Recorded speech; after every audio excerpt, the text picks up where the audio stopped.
بہت عرصے پہلے کی بات ہے، ایک دور دراز سلطنت میں ایک خوبصورت مگر پراسرار جزیرہ تھا جو سمندر کے بیچوں بیچ واقع تھا۔ یہ جزیرہ عام انسانوں کے لیے ایک ڈراؤنا خواب تھا، کیوں نہ کہ وہاں ایک درندہ صفت لوگ رہتے تھے، جانوروں کی صورت میں یا پھر کنگ کانگ کی صورت میں یا پھر درندہ صفت انسان کی صورت میں۔ وہاں کے بارے میں صرف سنا تھا، کسی نے جا کر نہیں دیکھا تھا۔ ایک دفعہ بادشاہ کی بیٹی بھی اس جزیرے میں گئی تھی، لیکن وہ پھر واپس کبھی نہ آ سکی۔ بادشاہ نے بہت تلاش کروایا۔ میریل اسکول میں پڑھنے والی 3 دوستوں نے اس جزیرے میں جانے کا فیصلہ کیا۔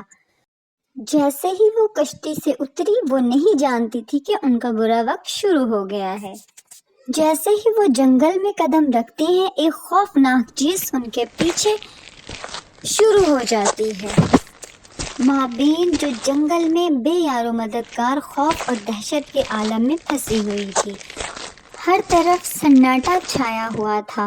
مابین جو سرخ مخملی لباس میں ملبوس تھی، پریشانی کے عالم میں جنگل کے گھنے درختوں کے درمیان بھاگ رہی تھی۔ اس کے لمبے سیاہ بال ہوا میں لہرا رہے تھے اور اس کے چہرے پر خوف کی پرچھائیاں ناچ رہی تھی۔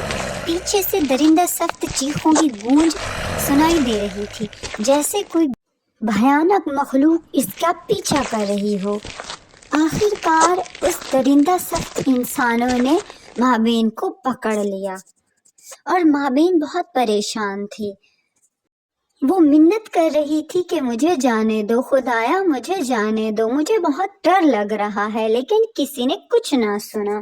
آخر میں نے تم لوگوں کا کیا بگاڑا ہے جو تم لوگوں نے مجھے قید کر لیا ہے؟ مابین نے کہا، خدایا مجھے جانے دو، میری دوستیں میرا انتظار کر رہی ہوں گی، تم لوگ مجھے کیوں پکڑ کے لائے ہو؟ آخر میری غلطی کیا ہے؟ میں نے تم لوگوں کا کیا بگاڑا ہے؟ پلیز مجھے جانے دو، خدایا مجھے جانے دو۔ یہاں جو بھی آتا ہے وہ بچ کر نہیں جاتا۔ اتنی ہی دیر میں جنگل سے معروف کی چیخوں کی آوازیں آنے لگی اور اس کے پیچھے بھی درندہ صفت لگ چکے تھے، جو ایک بہت ہی زیادہ خونخوار تھے۔ وہ سب کو اس جھونپڑی کی طرف لے جاتے جہاں وہ انسانوں کا گوشت کھاتے تھے۔ وہ معروف کو بھی وہیں پہ لے گئے۔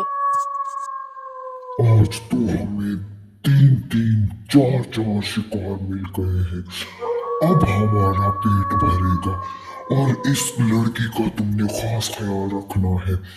میں اور شکار کے لیے جا رہا ہوں، اس کو اندر کمرے میں قید کر دو اور یہ جانے نہ پائے کہیں بھی۔ یہاں جو بھی آتا ہے وہ زندہ واپس نہیں جاتا۔ ہا ہا ہا ہا ہا ہا ہا۔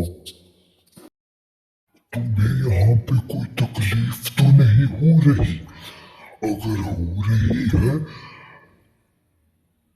تو اچھی بات ہے۔ چلو اب ہمیں اور شکار پہ بھی جانا ہے، باہر چلو جلدی سے۔